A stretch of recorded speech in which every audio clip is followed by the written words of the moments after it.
Welcome to Films and Stuff with your hosts, Pete Mitchell and Ethan Hunt. Pete, Films and Stuff, welcome back.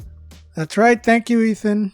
Special episode because you and I have seen, unscheduled, the new film, Emily the Criminal, starring someone I've always really liked. Yeah? Yeah, Aubrey Plaza. Aubrey Plaza. Should we just dive into, without giving away like spoilers or something, you want me to do like a quick synopsis? Yeah, let's do a quick synopsis. That'll be great. So I consider this like a super under the radar movie that I was only aware of because you told me. So Aubrey Plaza is Emily, the lead character. She is a kind of typical young adult struggling to find a job in, I guess it's Los Angeles area, something that seems like California.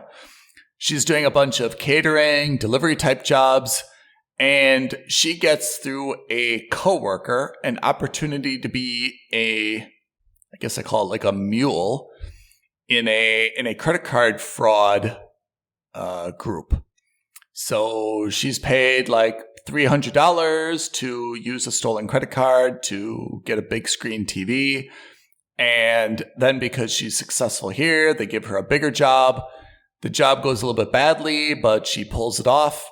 And after pulling it off, she strikes up a very like sweet, sincere relationship with who she believes is the leader of this group. The leader of the group is actually taking orders from his older asshole-ish cousin. The cousin doesn't pay the leader, who's Aubrey Plaza's boyfriend now. And Aubrey and her new boyfriend come up with a scheme to basically screw over the older cousin. I think that covers it, right? Yeah, basically. That's exactly right.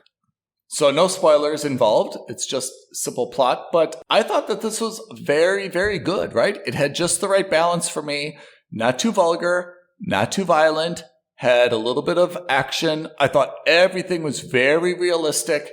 No superpowers, no anything else. It was just a good old-fashioned, like, one-off movie, right? It was a small slice one-off movie. It demonstrated that Aubrey Plaza, has some serious acting chops. Because I think most people will know Aubrey Plaza from Parks and Rec.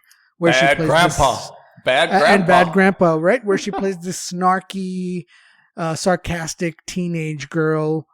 So I thought this was really nice. It's a nice change of pace. You get to see a little bit of depth to her acting abilities. One. Yeah. Two, I liked the way she portrayed it because this movie really gave me vibes of Adam Sandler's Uncut Gems. High energy, very frenetic, long single takes. There were moments where I was holding my breath because I was nervous for her. Yeah. Yeah. And I thought, and that's rare. It's rare to really see that happen. I just thought it was really good. I thought I was so impressed with it. It's a movie I've heard about for maybe a month or so now because she's been doing a press tour for it. And everyone's ranting and raving about it. I thought, okay, we should get in on this. And I'm really glad that we did. Yeah, I agree. I would be surprised if anyone or any couple went to go see this movie and they walked out like, oh, that was terrible. I can't imagine it. From male, female, old, young, I'm really, maybe someone doesn't love it, but I don't think anyone can walk out of that cinema saying, that was terrible. I shouldn't have seen that. Yeah, I was very pleased with it. I highly recommend it to anyone. The moment I saw it, I sent a message to Ethan and I said, you have to watch this. It is 100% a must watch wherever you can get it. It is a smaller scale movie. It's what most people would consider an independent film. So it will not be the easiest film to watch. I'm not saying it'll be impossible for you to go to an AMC or here in the UK, like a View or an Odeon or to a real cinemas in Dubai. I'm not saying that it's impossible, but I will say that it'll be harder because if it's in those big chains, it'll be a very limited showing. What I really want to ask you is that I said this is a very nice one-off movie. Do you think there's going to be a sequel now? No, I just don't see it. I don't Really? see it because the way the movie ended, it didn't leave itself. Look, all movies leave room for sequels if you wanted to, but they really buttoned it up nicely. You really get a sense of growth and progression for Emily. Yeah. It's a loop. Where does she go from here? What she becomes a master criminal or a bank robber? I don't see any of that. I mean, if the studio approached us though to write a sequel, I think there is enough room for one. And I think it could be one of two things, right? It could be either she decides that she wants to get revenge on Yusuf, or not Yusuf, Yusuf's cousin. It could be Yusuf's cousin tracks her down and it turns into a John Wickian or Bullet Train type action movie. And it could just be following her in her life where she becomes kind of like she's a lady boss, right? And we just follow her and all the different trials that she's got, commanding now what seems to be like a very good sized empire. I don't see it. I'm not saying you're wrong. I'm just saying I don't see it. I do. If there's going to be a sequel, first of all, I don't think a studio is going to come in and say we should make a sequel to this because that's the whole point of an independent film, is that no studio wanted to really make this movie anyway, or none of the big 3 or 4. So we made it, for next to no money with as limited a budget and as limited a crew as we could. And it was really a story-driven film. Mm. And 2, if we do see a sequel, maybe the other thing I see is that she's on the run, as we know, right? Because I don't see Yusuf coming, or Yusuf's cousin coming in as an element, because she's running from law enforcement as well. Mm-hmm. So what I see is that she gets another protege the way she was the protege. Oh, we've got a Robert Redford, Brad Pitt type situation, right? Kind of situation. Yes. And she then kind of mentors this younger version of her, whether it's a boy or a girl, yes. We don't know. It's irrelevant. She mentors this kind of person. She sees herself in this person. And then that person, the twist is that person was actually the FBI all along and brings her in. Oh, something it's a Point Break situation. Exactly. Oh, man. How are you not getting excited about this? Because Johnny Utah, you're not excited about... You know why I'm not super excited about this? Because why? Within me telling you in the 30 seconds that I took to come up with a potential sequel, you already outlined 2 other movies it's exactly like. Wouldn't you want to see another Point Break? Brody and Johnny Utah? I mean, that's a classic movie. Not the remake. But the original one is amazing. I know what you're saying, but this becomes like a potentially, what was that movie with Robert Redford and Brad Pitt where they're spies, CIA guys? I want to say The Recruit, The Apprentice. Not The Recruit. Not that Red Corner. It was something. It was something like The Apprentice. Yeah, it was something like The Apprentice. I mean, I still remember the flask and the whiskey foxtrot or whiskey tango code name for the mission, but I can't remember the name of the movie. I mean, I remember, I thought that was one of the more emotional endings that wasn't centered around love or death, right? Yeah. Love or death endings are easy to be emotional about, right? This was, I thought, very unique in the sense that it had nothing to do with love or death. It was simply about loyalty and not letting someone go. I mean, just remember, if you recall, it was Robert Redford. Remember, he took all his retirement that he was going to buy like some small island villa. He pretended that he was buying an island villa, but he wasn't really, right? He used that money to fund the operation. And he asked to get like coordinates, and he said he was getting at the shoreline of his place, but it was really of I guess it was China where Brad Pitt was being held, right? Yeah, He or wherever used it was. Exactly. He used his money. He retraced the person's signature on his farewell letter to get the order. He paid off the prison guard to cut the lights. Oh, yeah, all that to exfiltrate giving him. me chills, right? Yeah, it was really good. It was really one of the best spy movies I've ever seen. Yeah. But we're back. We're going off on our usual tangent. That's what I'm saying. How can you not find Emily the Criminal should have a sequel? It would be so powerful. I'm already pitching it to the studio. Point Break versus that movie that we can't think of the title of. Right? I'll tell you what. If you get Aubrey Plaza in and you get a studio in, I will help you write that movie. I mean, maybe this is something that she does not next year, in 7 years. It's something that you give it a little bit of time to like marinate, and then you come back and you're like, no, let's Aubrey Plaza is on a high right now. She's got another movie coming out, Operation Fortune. What's that with about? Jason Statham, with Hugh Grant, with Josh something. I can't remember. Really handsome guy who doesn't live in Hollywood. Famously almost left Hollywood. He was the investigator in Sin City. I have no idea who that is. I can't remember his name, and it's escaping my mind. It's a great movie. It's about where they recruit a Hollywood star as a CIA asset because the criminal that they're chasing loves this Hollywood star.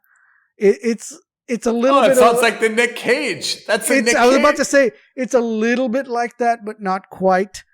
But it's in that same ballpark, and it's hilarious. It's supposed to be great, but it was supposed to come out earlier this year, but they pulled it out of the release for reshoots because when the movie was made, what's it called? Operation Fortune. And the reason they pulled it is because the main bad guys, or a lot of the bad guys, were Ukrainian. Ooh. And they didn't want to release the movie with Ukrainian bad guys right now because it's a politically charged thing. So Guy Ritchie agreed to pull it and change it. I don't know how they're going to do that. Oh, it's Guy Ritchie and all his typical guys, right? Jason Statham, Hugh Grant, Josh Hartnett's Josh Hartnett. There you go. That's what I'm saying. So Josh Hartnett. He's the Max actor. Beasley. Oh man, it's his old like drinking buddy group, right? Yeah, exactly. So it's what I'm really looking forward to that movie. It looks hilarious. It looks like it's going to be a good fun time, but we don't know when it's going to be released. All right. I never heard of this, so thanks for introducing me to it. It is very much a Guy Ritchie. It's Guy Ritchie in the sense of some of the cast and some of the sense of humor, but it's not Guy Ritchie in that it's like a London boiler room style movie. Yeah. So it's not like Lock, Stock, and Two Smoking Barrels, but it's got some of the same actors and it's got a lot of the same humor. So, because Guy Ritchie's also kind of gone a little bit more Hollywood over just the low-key movies he used to make.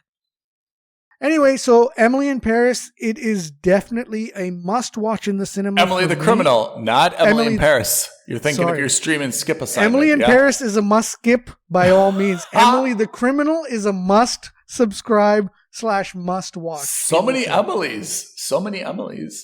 And that means it's time that we bid farewell, and our next episode is Stream or Skip. And I'm really excited because we've got 2 amazing things to discuss and 1 maybe not so amazing. Oh, and I do want to just quickly say before we go, I also watched, and I gave you a recommendation. Oh, yeah. Confess Fletch. So we're counting this as a cinematic release. It is a very complicated release. It was released on limited theaters in terms of cinemas. It's also available on video on demand, premium video on demand. So even if you're subscribed, some networks, I think it's available, for example, on Amazon Prime for, I don't know, $25 or whatever it is. And then it will go onto a streaming service, I believe Showtime, in late October, early November. That's what I remember. We are considering it a cinematic release because it's a complicated release thing, just for the ease of our rankings. I must tell you, if anyone remembers the Fletcher movies from the 80s with Chevy Chase. Can you remind me of what happened in Fletch? I remember Fletch with Chevy Chase. I cannot tell you any single plot detail of this movie. I was too young to really appreciate the plot, but I was also old enough to appreciate, first of all, Chevy Chase. So it was comedic. It was funny. I understood that some things were funny. And Chevy Chase's take on this character, Fletcher. So Fletcher is based on a series of books. Fletcher is an investigative journalist who helps solve crimes. And he was like, Chevy Chase's take was that, he wore outfits, he wore disguises that were really over the top and kind of uncovered or unraveled this mystery. And it was funny from what I remember. I don't know how well it's held up. A, because it's an 80s era comedy and B, also because Chevy Chase himself has a lot of baggage now. So I don't know how well that's held up over time because I haven't seen those movies since I was, 10. In any case, let's talk about the modern reiteration, Confess, Fletch, starring Jon Hamm in the titular I love Jon Hamm. as Love Fletcher. Jon Hamm. It is amazingly hilarious.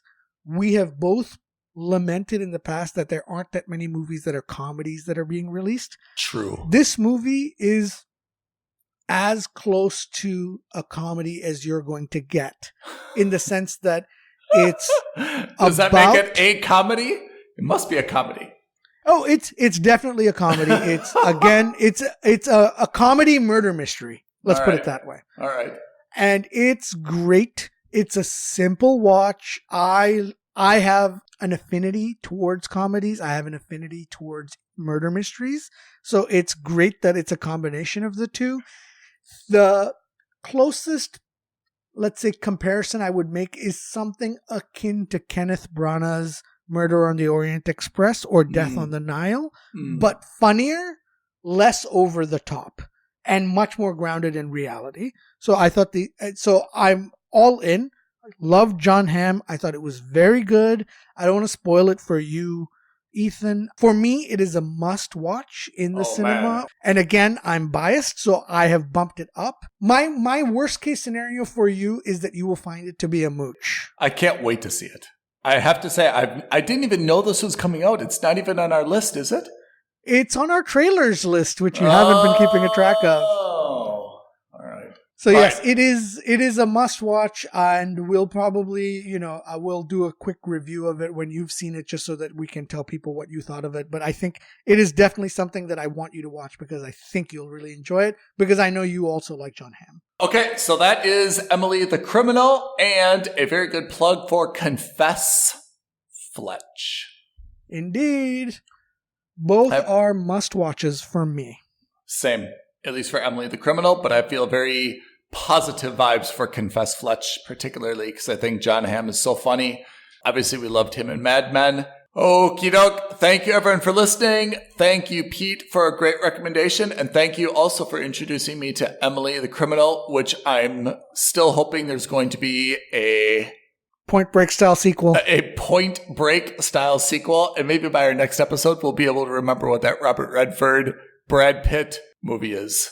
That's right. And if you guys remember, because we cannot be bothered to look it up, leave a comment in the video below, or send us in, if you're listening on the podcast, send us a message, aloha@filmsandstuffpodcast.com, or tweet at us at F&S Podcast. We'll be here waiting for those comments. All right. Thanks, everyone. Thanks, everyone. Have a great day ahead. Thank you for listening to another episode of Films and Stuff. If you haven't already, please subscribe and review on Apple Podcasts, Spotify, or wherever podcasts are downloaded. Films and Stuff. There is no substitute.